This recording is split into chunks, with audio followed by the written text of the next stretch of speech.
और आपकी दौलत की हवस कभी खत्म नहीं होगी। अरीशा को फकी कुछ पैसे भिजवा दो। आपका दिमाग तो ठीक है। आपके घर पे किसी का कब्जा नहीं हो सकता, इसलिए कि ये घर आपकी वालदा के नाम पे ही है। बिजनेस पे तो किसी ना किसी तरह कब्जा हो गया। पैसे के ढेर पर बैठी हुई हैं आप, और आपके एक इशारे पे भाई नोटों का अंबार लगा देंगे। ईसा का मैनेजर उसे बताएगा कि ईसा की वालदा के नाम पर जो घर है उस पर तो वो कब्जा कर नहीं सकते।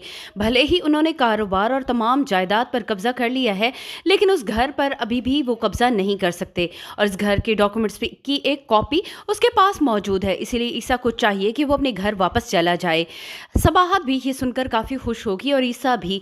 ईसा को तो ये मालूम ही नहीं था कि ये घर उसकी माँ के नाम पर है और इस पर कोई भी कब्जा नहीं कर सकता। वो तो यही समझ रहा था कि वो सब चीज़ें खो चुका है। रिफत बेगम को भी मालूम हो जाएगा कि शकील ने ही उसकी बेटी को किडनैप किया था, इसीलिए कौसर शकील के पास आकर उसे बताएगी कि उसे जल्द अज जल्द यहाँ से रवाना होना होगा, नहीं तो रिफत किसी भी वक्त पुलिस को बुला सकती है। शकील काफ़ी परेशान है, उसके पास पैसे भी ख़त्म हो चुके हैं।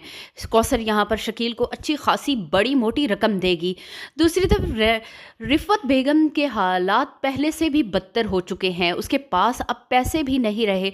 जब वो अपने बेटे अरबाज को कॉल करके वहां से पैसे मंगवाएगी तो अरबाज आगे से अपनी मां को झिड़क देगा कि आप पैसों के ढेर पर बैठी हैं, आपकी लालच और हवस तो कभी ख़त्म ही नहीं होता। आप मुझसे पैसे मांग रही हैं, आपके पास तो इतनी दौलत और जायदाद है। रिफत बेगम अभी अपने बेटे को कुछ बताना ही चाहती होंगी कि अरबाज कॉल ही बंद कर देगा।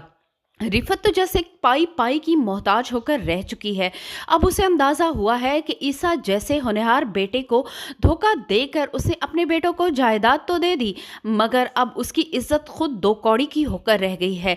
रिफत बेगम के बेटों ने जिस तरह से आंखें बदली हैं, उसके बाद रिफत को ईसा बहुत याद आ रहा है। वीडियो पसंद आई तो वीडियो को लाइक करके चैनल को सब्सक्राइब करना।